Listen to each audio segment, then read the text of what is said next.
सभी परीक्षणों में से 496 अंडरग्राउंड ही रहे हैं।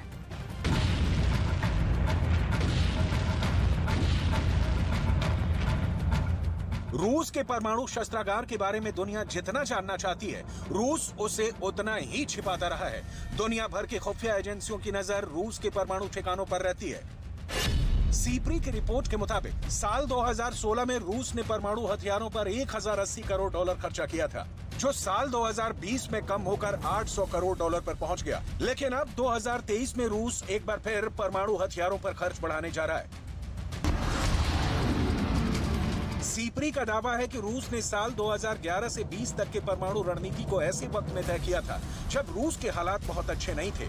उस वक्त रूस नए हथियारों को हासिल करने में असमर्थ था, लेकिन अब हालात काफी हद तक बदल गए हैं। रूस ने अपनी न्यूक्लियर फोर्स को बड़े पैमाने पर मॉडर्नाइज किया है। अब रूस जिस परमाणु रणनीति को आगे बढ़ा रहा है, उसे 2018 से 2027 तक के लिए तय किया गया है। इस रणनीति के मुताबिक सामरिक परमाणु बलों में सुधार रूस की सर्वोच्च प्राथमिकता बनी हुई है। रूस में परमाणु हथियारों के लिए 3 संस्थाएं काम करती हैं।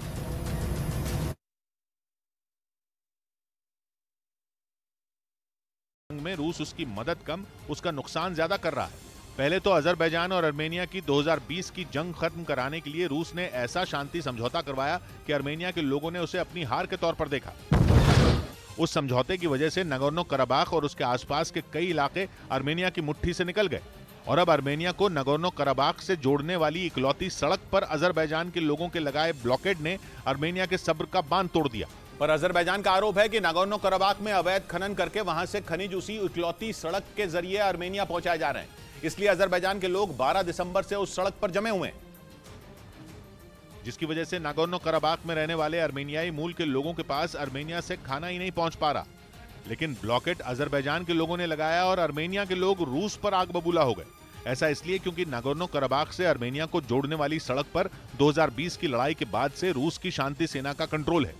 आर्मेनिया रूस से एक्शन लेने को कह चुका है, मगर 1 महीने से रूस की सेना चुपचाप बैठी है। इसी बात से आर्मेनिया भड़क गया और रूस के पुराने दोस्त के उससे दूर होने के आसार गहरा गए। असल में रूस आर्मेनिया और अजरबैजान दोनों से बनाए रखने की अपनी नीति में उलझ गया है, क्योंकि आर्मेनिया और अजरबैजान जैसे 2 दुश्मनों को साथ लेकर चलना रूस के लिए टेढ़ी खीर साबित हो रहा है। आर्मेनिया तो रूस का साथी है ही, लेकिन रूस अजरबैजान से भी दुश्मनी नहीं चाहता। अजरबैजान के पास तेल है और यूक्रेन की जंग की वजह से भी रूस के लिए अजरबैजान को साथ बनाए रखना जरूरी है, क्योंकि पश्चिमी देशों के प्रतिबंधों की वजह से रूस तुर्की के भरोसे है और तुर्की अजरबैजान का दोस्त है। यही रूस की दुविधा है। लेकिन रूस की इस परेशानी में उसके दुश्मन अमेरिका को बहुत बड़ा मौका नजर आ रहा है। वो आर्मेनिया को अपने पाले में लाने की कोशिश में लगा है और अमेरिका और आर्मेनिया की करीबी रूस के लिए खतरनाक है। आर्मेनिया और अमेरिका का दूतावास कई बार अजरबैजान से बंद सड़क को खोलने के लिए कह चुका है।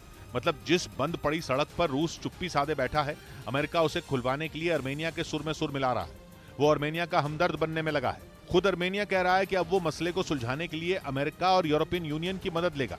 यानी रूस के लिए ये खतरे की बहुत बड़ी घंटी है।